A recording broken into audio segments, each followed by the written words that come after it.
Tapi yang perlu kita sadari bahwa mereka telah mengambil salah satu kewajiban dan telah menggugurkan salah satu kewajiban besar yang hari ini umat Islam jarang yang mampu melaksanakannya. Kewajiban tersebut adalah apa?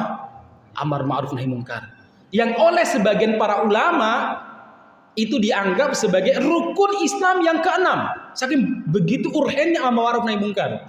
Kenapa demikian? Karena syahadat, sholat, zakat, haji, siam itu nggak bisa terlaksana dengan baik tanpa didukung oleh amar ma'ruf nahi munkar.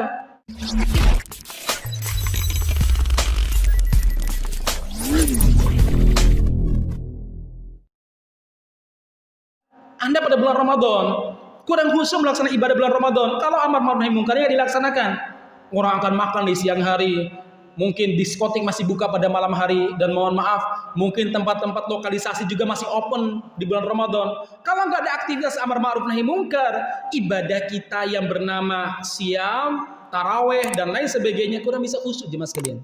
Makanya para ulama mengatakan bahwa amar ma'ruf nahi munkar itu merupakan rukun Islam yang keenam.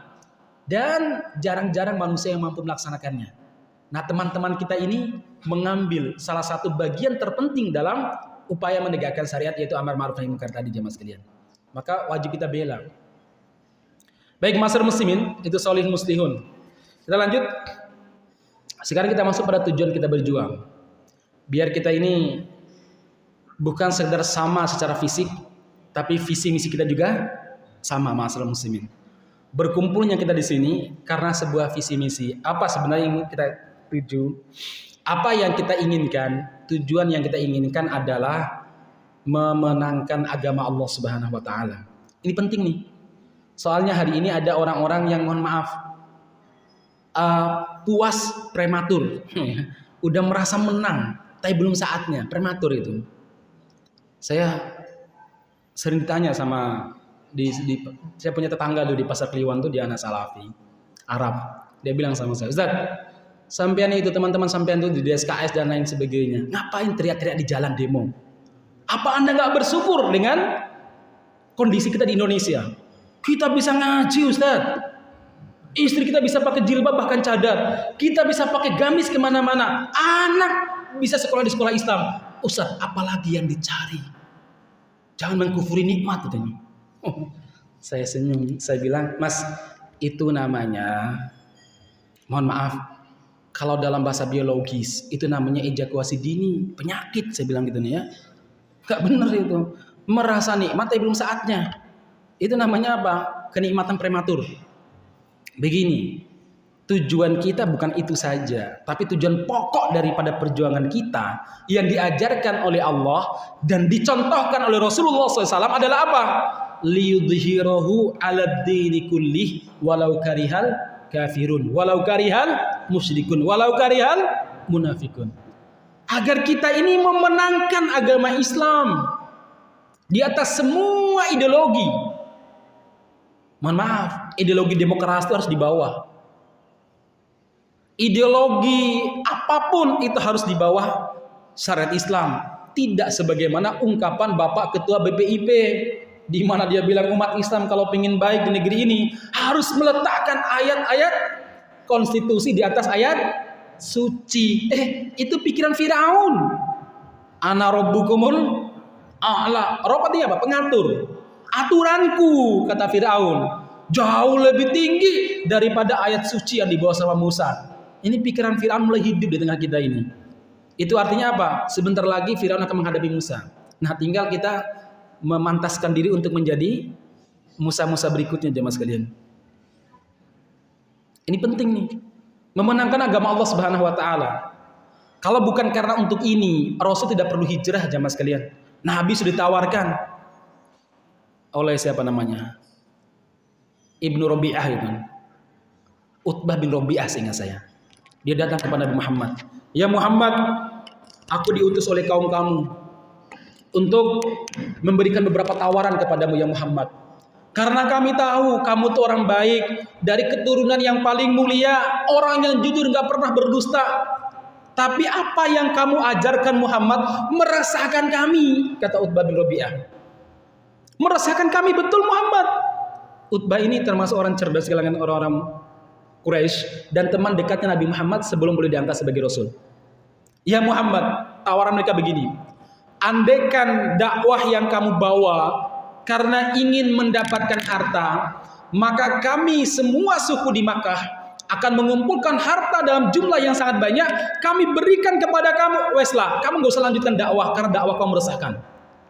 Muhammad, kalau yang kamu inginkan adalah kepemimpinan, kami akan kumpulkan semua kepala suku dan kami angkat kamu sebagai pemimpin tertinggi. Tidak ada keputusan tanpa tanda tangan dari Muhammad.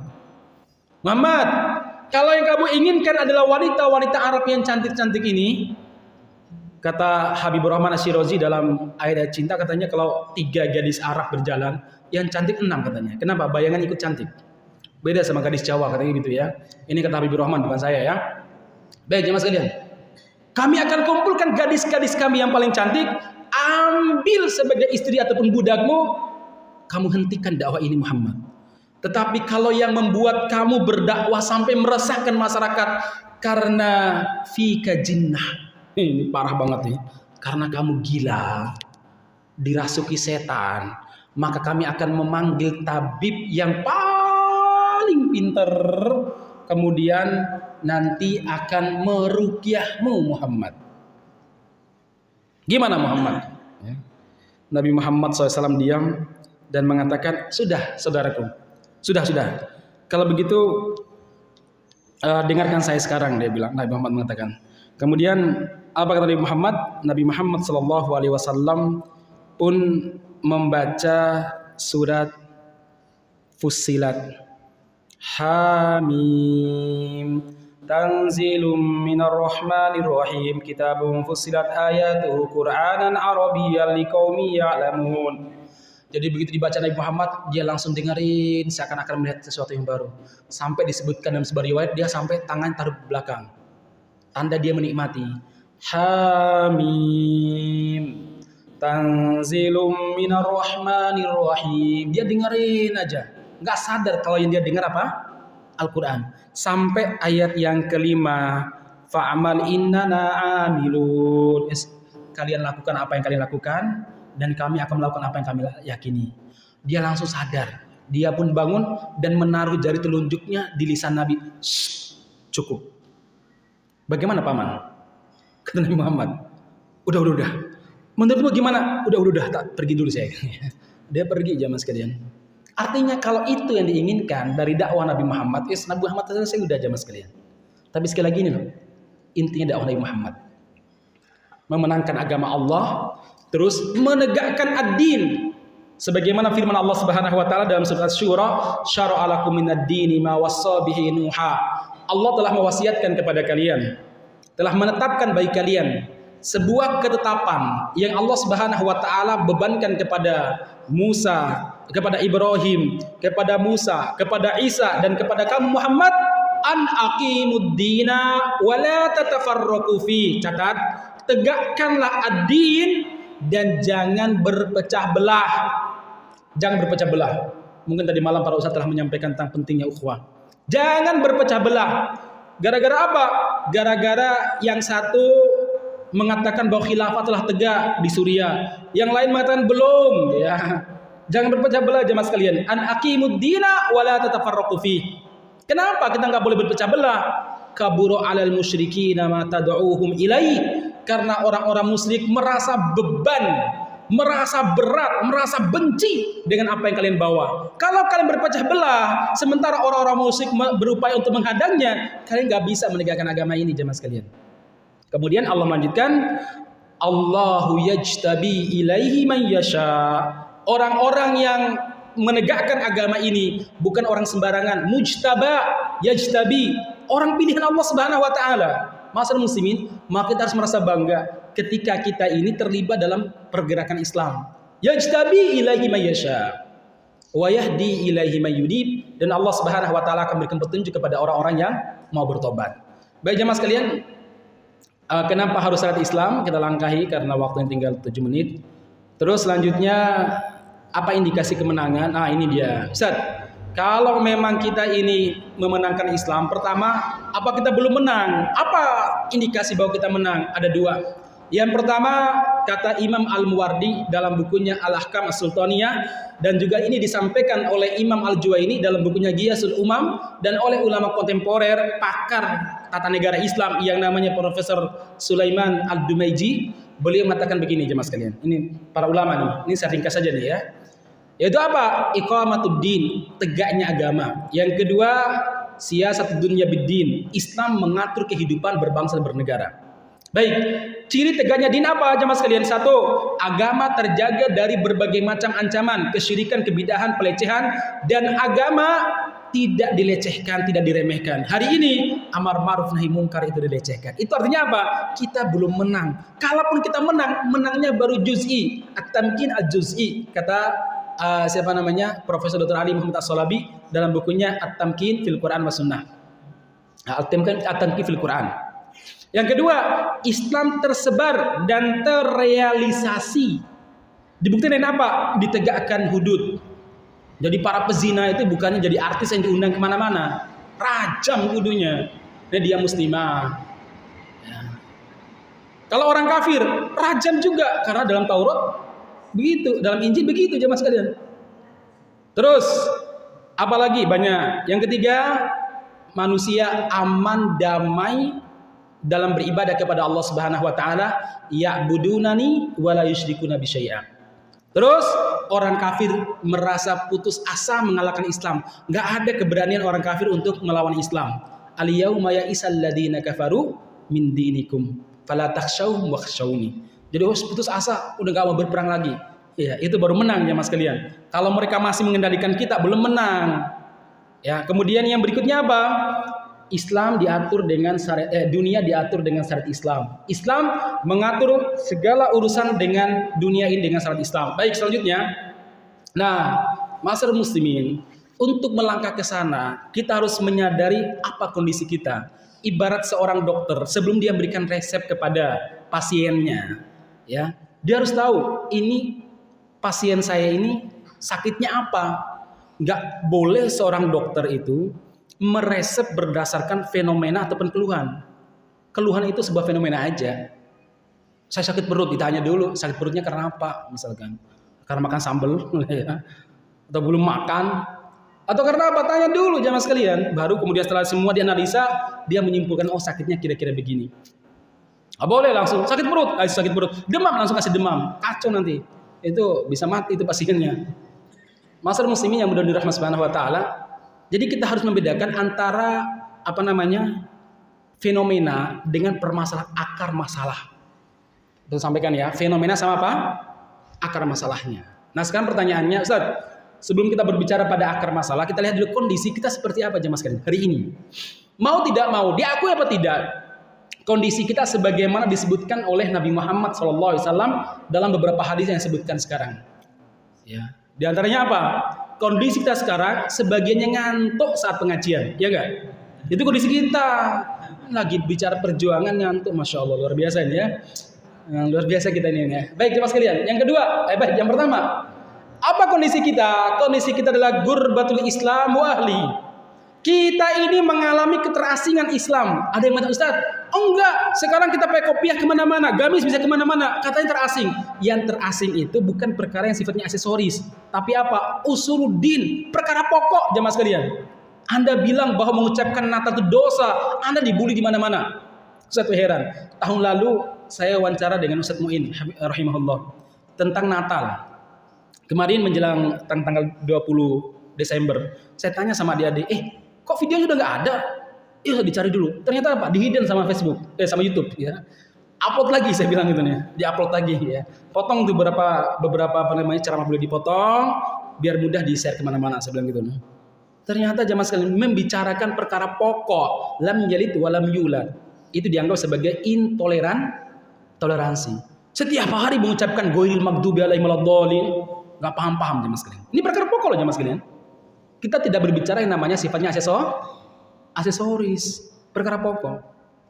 Bahwa inna dina indallahil Islam, itu perkara pokok jemaah sekalian. Tapi masih banyak juga yang mengatakan jalan kita berbeda-beda, nanti ketemu di surga jemaah sekalian. Itu saya pernah lihat ada ibu-ibu ngomong seperti itu. Ibu-ibunya pakai cadar lagi. Kaget saya. Ini pakai cadar, tapi mengatakan begini. Semua kita kebagian surga. Surganya Muslim itu nggak bisa dimasuki sama surganya Nasrani. Surganya Nasrani itu nggak bisa dimasuki oleh orang-orang Hindu. Jadi semua nanti ada surganya. Cuma beda-beda tempatnya. Tuhanmu berapa gitu ya. Ini kacau loh jamaah sekalian. Pemikiran liberal sekuler. Udah berkembang pesat di kalangan akhwat bercadar. Baik, masalah muslimin. Soalnya nggak ngaji di Ummahat DSKS ya. Kalau ngaji di Ummahat DSKS rampung insya Allah ya. Baik jemaah sekalian, ini ya badal Islam goriban wa sayaudu kama bada'a goriban fatubaril ghuraba. Yang kedua, kita dikendalikan oleh musuh. Pemimpin-pemimpin negara-negara di kalangan umat Islam hari ini itu hanya wayang yang dikendalikan oleh siapa? Kalau poin itu apa namanya? Dalang di balik itu semua jemaah sekalian. Konon pembubaran FPI itu pesanan jelas, bukan saya ngomong, para pengamat. Pesanan dari apa? PKC ya. Partai Komunis Cina. Pesanan jemaah sekalian dan lain sebagainya. Banyak kebijakan yang sebenarnya merupakan pesanan. Pesanan dari siapa? Pesanan dari orang-orang kafir. Hari ini loh ya. Rasul mengatakan, sepanjang ini Ustaz Ardiansa sering menyampaikan hadis ini, saya nggak perlu ngulang lagi. Ya. Allah Subhanahu wa taala akan meletakkan kelemahan di hati kalian, al-wahn. Para sahabat bertanya, Rasulullah, wa mal wahnu, apa itu wahan, lemah? Riwayat lain mengatakan, wa ma sababul wahan, apa yang menyebabkan kita lemah ya Rasul? Rasul mengatakan hubbud dunya wa karahiyatul maut, cinta dunia.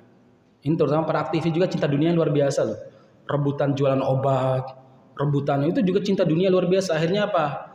Gara-gara rebutan yang satu mengatakan bahwa cara bekam saya yang terbaik, yang mengatakan cara saya yang terbaik, itu dunia juga. Akhirnya apa? Pecah ya. Ini sebabnya memang dunia ini jahat banget sebenarnya jamaah sekalian. Gara-gara dunia membuat ukhuwah kita pecah. Gara-gara yang satu mengatakan enggak, metode teknik ruqyah yang benar begini. Oh enggak, itu yang salah itu, yang benar begini. Akhirnya apa? Pecah juga. Kenapa? Rebutan dunia. Ustadz juga demikian.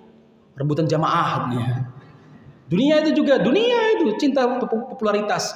Asyirkul khafi kata Nabi ya. Cinta apa? Popularitas yang paling berbahaya. Wa karahiyatul maut. Takut mati di jalan Allah Subhanahu wa taala. Baik, penjelasan panjang. Lanjut, yang ketiga, kita lemah istid'af. Diakui apa tidak, kita lemah jamaah sekalian. Jangankan untuk melaksanakan mendirikan khilafah ya.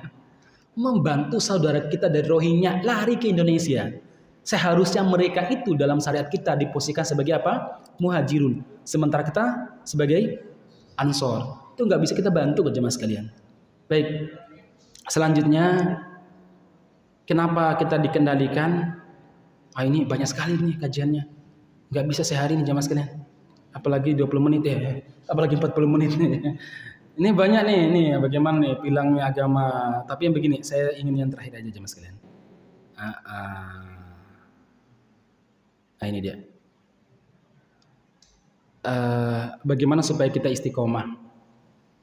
Sudah mungkin para ustadz telah menyampaikan tadi malam. Yang terakhir sebenarnya yang paling penting adalah apa? Melazimi al-jamaah.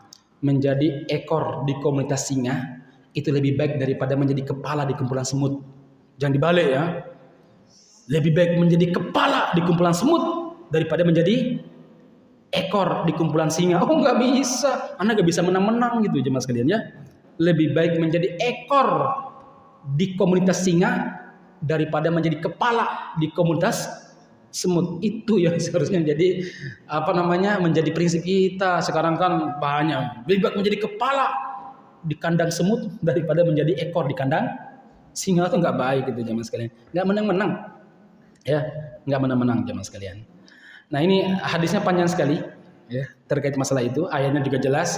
Ya ayyuhalladzina amanu taqullaha wa kunu ma'as-shadiqin, bergabung dengan komunitas yang sidik. Wasbir nafsaka ma'al ladzina yad'una rabbahum bil ghadati wal 'ashyi. Baik jemaah sekalian, saya tidak akan memperpanjang lebar. Sebentar. Saya ada udah habis waktunya ya. Mungkin sampai di sini dulu materinya. Gimana Ustaz? Baik, ini ada tanya jawab nggak Ustaz? Ada tanya jawab?